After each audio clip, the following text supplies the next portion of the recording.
so volatile and chaotic that there's a lot of promises being made out there to farmers that just aren't coming true. So, what we really try to do is say, okay, how can we help support? One way is through infrastructure, which is really Mike's team on the ag side. Then we also try to find markets, viable markets for their product to sell so that they have some understanding of price and where this is going to go. I think that's really what bridges the gap between Mike's world and my world as he runs, a seamless operation on the ag side. And then together we put our heads together and figure out how to do the rest. That makes sense completely.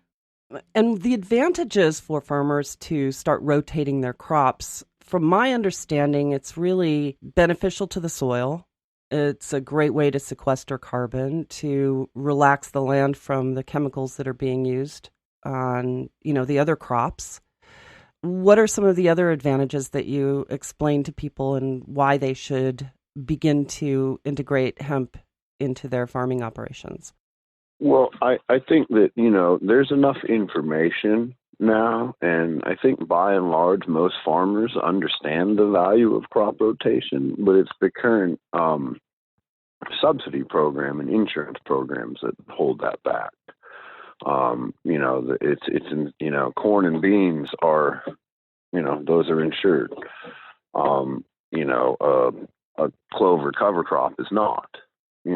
So corn beans is what pays the bill safely and securely. So, I think the knowledge is out there, and, I think transition to, this is something that we've invested in, right?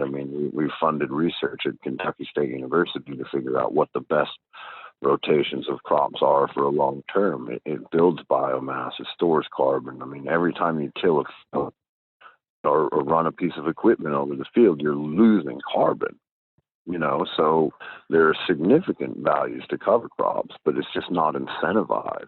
But we're funding research right now that's based on a 5 to 7 year crop rotation. And, some of that, is just stuff that's getting turned in to add biomass and nutrients. Some of it's a quick 30-day crop that's allelopathic and is going to, break up some pests and diseases.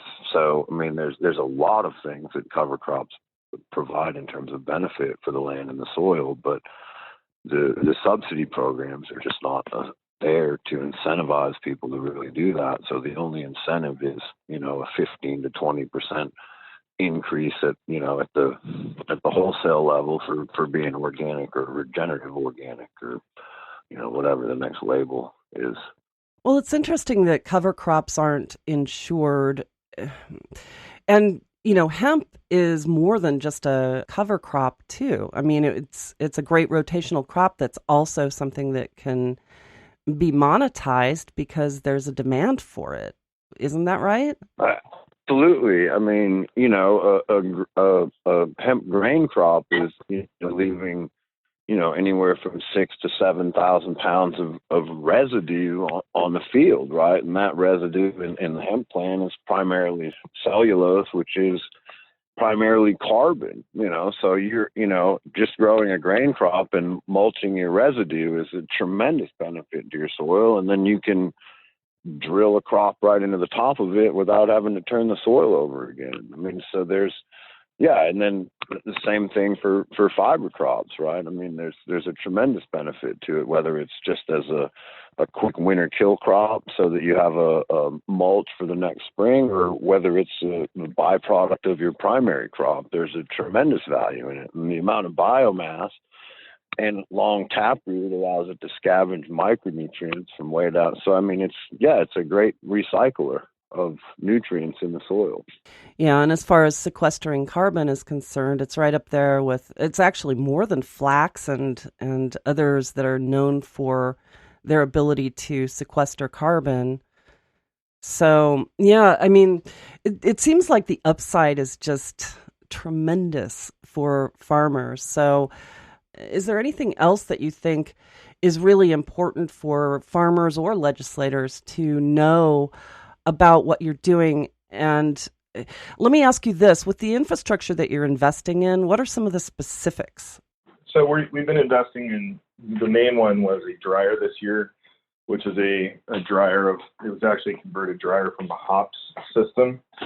So we can dry large scale amounts of hemp for CBD, but we're also investing in other components of infrastructure like trimmers, long term, we're long on the whole crop, not just CBD, but obviously CBD was the way we're going to monetize a lot of this.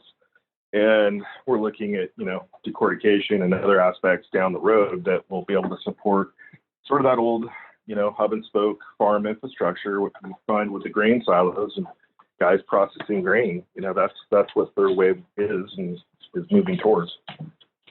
That's fantastic. And then what about supply chain assistance? Well, that's a great question, and I'm going to jump in on that, even though it's not my lane, because I do want to add another another big portion of what we've invested in is technology that provides an extra layer of security for our farmers. We have Dr. Voigt working for us on an analytics program that includes multi-spectrum lighting, drones reading back data that pre-spots fungus or insects or moisture issues. Also helps monitor the crops on a regular basis, and that does feed directly into the supply chain, because then all of that data is fed up in from seed to all of those thermal images, and then to all of the test results for the soil and the crops, and then it goes to Trent's side, tagged and bagged, ready for his supply chain story. That's all I've got. Yeah, so we're really building a complete end-to-end track and trace system, which is going to be, right now is not the requirement, but we're just, because that's the industry, we came from the food industry, a lot of us, we understand where it's going, and so we're trying to, leapfrog that and get ahead of that. To be compliant before any FDA sort of rulings, but we are really excited about everything that Dr. Voigt's doing in the supply chain, as well as Mike's team and mine. I heard a puppy. Guilty. No worries. So tell me about Dr. Voigt. Yeah, Doctor, we recently just hired Dr. Brian Voigt from the Gund Institute of Ecology and Economics. He's a multispectral analytics doctor. He works on imaging, data collection. He's really, really lucky to have him. He runs all of our quality control testing programs, but his primary specialty is in multispectral mapping and imaging and data analysis. That sounds pretty interesting. So when you're talking about all of that, is this for outdoor and indoor crops or just indoor crops? No, this is all outdoor. Our drones are equipped with multi-spectrum cameras, so they see light at different frequencies. And when we adjust certain frequencies of light, we're able to spot different things in the field, like it creates a different color image, and then that image gives us information. That image then gets turned into, well, this is, a water leak, or this is botrytis in the field, or this is a corn earworm starting to develop. And it's all based on what spectrums of light they set the cameras to. That is absolutely fascinating. I haven't heard of this, and I suppose that for hemp that's being grown for medicinal purposes, for CBD, that would be an incredibly important tool. We certainly think so. Yes. It gives us complete track and trace, both for the consumer side and from the regulatory and compliance side, right? I mean, our consumers are then, directly connected back to the farm because it's embedded in our tracking system. Wow, what an incredible tool. So I learned something really important here. Thank you for that. And then with that information, then you can start to establish protocols for mitigating some of the problems. Do you help with that as well? Yes, we have a complete set of production protocols. We're essentially, our model is very similar to how the tobacco used to work. We have guys that will come out and visit the farms regularly. We have production protocols that will be controlled from a third wave hub, so to speak, that will notify farmers when they're supposed to do a certain, say we're fertigating, we're going to fertilize on this day, we're going to fertilize this much per acre. They'll be able to take images and send those images to us, and we'll be able to analyze pests. Something shows up. So we've built a pretty clean communication system to help keep farmers safe and secure in their production. So what would be the advantages of using hemp as opposed to GMO corn for feedstock for livestock? Well, I'll let Trent weigh in on the nutrition side, but just from a production side, number one, it would produce less methane because the cattle can actually digest the hemp seed. And then, the other larger reaching impact would be that less corn and soybean would be grown, which is one of the biggest issues we have today. And I'll let Trent weigh in on the nutrition side because he's smarter than I am at that stuff. Well, I think from a protein standpoint, hemp byproduct, hemp meal is very attractive for both dairy and for animal feed across the board. The problem has always been it's cost prohibitive at this point compared to competitor products, largely because of that other issue we talked about earlier, which is infrastructure. A byproduct of processing, corn and soy. They can produce metric tons a minute on that type of material where, hemp, we just don't have that infrastructure in play yet. So it's starting, and we're doing some interesting things around that with the USDA, but it's going to take more time. And again, if we come into a new space where there's potential winners already that are going to become losers because of hemp, then it's going to be a heavy lift. But we feel like it's definitely worth exploring and worth driving that.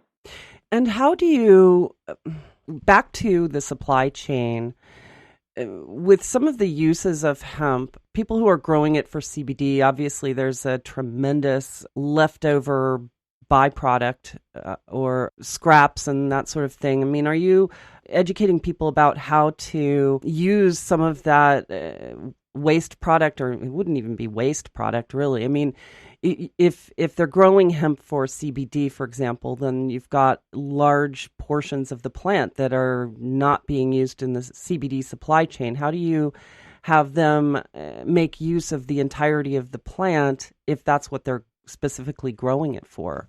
Well, the answer is we mow it in and add it back to the soil. And that is simply just a function of there's not enough weight. An acre of CBD is going to have 1,500 to 2,000 plants in it. So it doesn't become cost effective to move it off the field because there's not enough biomass there. There's probably 200 to 300 pounds of biomass that can be extracted from that field. So we just mulch it back in and put it in as a soil amendment. We save money on our fertilizer. So, I guess that's still economic value for our farmers, but we've never found a valuable enough use for the amount of weight that's in there to justify the fuel expense of hauling it off, if that makes sense. Yeah, from the extraction standpoint, so post-farming into processing, you do see some waste product coming off the extraction side. That would be your gums and waxes, small amounts of meal. But at this point on the meal side, it's not approved for animal feed at this point, but it's moving in that direction. The gums and waxes and lipids that are coming off the plant have complete viable uses in, soap, detergent, a lot of different applications there. So, from our standpoint, we're looking at some of those, aftermarkets and determining where we can keep adding value for the farm supply chain on that side. And we've got some interesting opportunities there, but nothing fully developed. And are there enough companies that are using that excess biomass after the extraction to make detergents and soaps and things like that? I mean, how are you How are you encouraging people to get into using that hemp or biomass in their production of those kinds of consumables? It's really